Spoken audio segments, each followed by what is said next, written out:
This is a CCJ Civic Explainer. Xinjiang internment camps. What's actually known?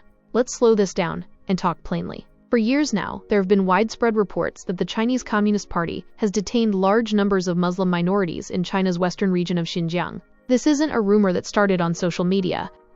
It didn't come from one country, and it didn't come from one political side. It comes from satellite imagery, leaked government documents, survivor testimony, academic research, and investigations by journalists and international organizations. Xinjiang is home to the Uyghur people and other Turkic Muslim minorities. They have their own language, culture, and religious traditions. Beginning around 2017, China rapidly expanded a network of large, fortified facilities across the region, surrounded by fences, watchtowers, and security checkpoints. China calls these facilities vocational education and training centers, but independent researchers, journalists, and human rights organizations describe them as internment or detention camps.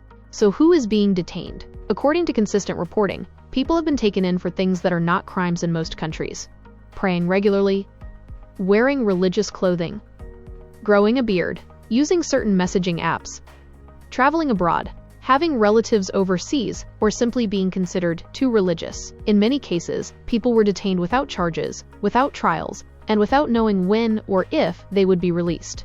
How many people are we talking about? Exact numbers are difficult to confirm, because independent access to Xinjiang is heavily restricted. But multiple credible estimates, from universities, research institutes, and international bodies, place the number at hundreds of thousands and possibly over 1 million people at peak periods. That scale alone is what makes this issue impossible to dismiss. What happens inside these facilities? Based on survivor testimony and leaked internal documents, reports describe forced political indoctrination, mandatory praise of the Communist Party, pressure to abandon religious beliefs, constant surveillance, punishments for disobedience, family separation. In some cases, detainees were later transferred into state-linked factory work programs, raising serious forced labor concerns.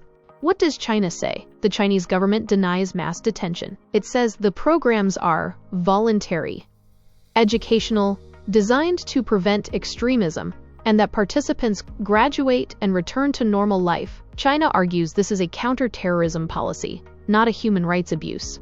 But here's where it becomes significant. The United Nations, after reviewing available evidence, stated that China may have committed crimes against humanity. Several countries have issued formal condemnations. Some have restricted imports linked to Xinjiang over forced labor risks. These are not fringe positions. They are official government and institutional findings. So why does this still feel unclear or muted in public discussion? Because China is a global economic power. Many countries, including Canada, rely heavily on trade with China. Criticizing China has economic and political consequences. Access to independent investigation is restricted, and media coverage varies widely depending on outlet, country, and political alignment. That combination creates confusion, hesitation, and sometimes silence. Why should Canadians care? Because Canada trades extensively with China, imports goods tied to global supply chains, claims to defend human rights internationally. If we speak loudly about abuses in some countries but whisper or look away in others, people notice. Credibility matters, and so does honesty. Here's the bottom line. The existence of large-scale detention facilities in Xinjiang is widely documented. The intent, conditions, and severity are disputed, and China denies wrongdoing. But this is not an invented story. And it's not based on a single source. It's a real, ongoing issue at the intersection of human rights, media trust, global power, economic dependence, and political courage.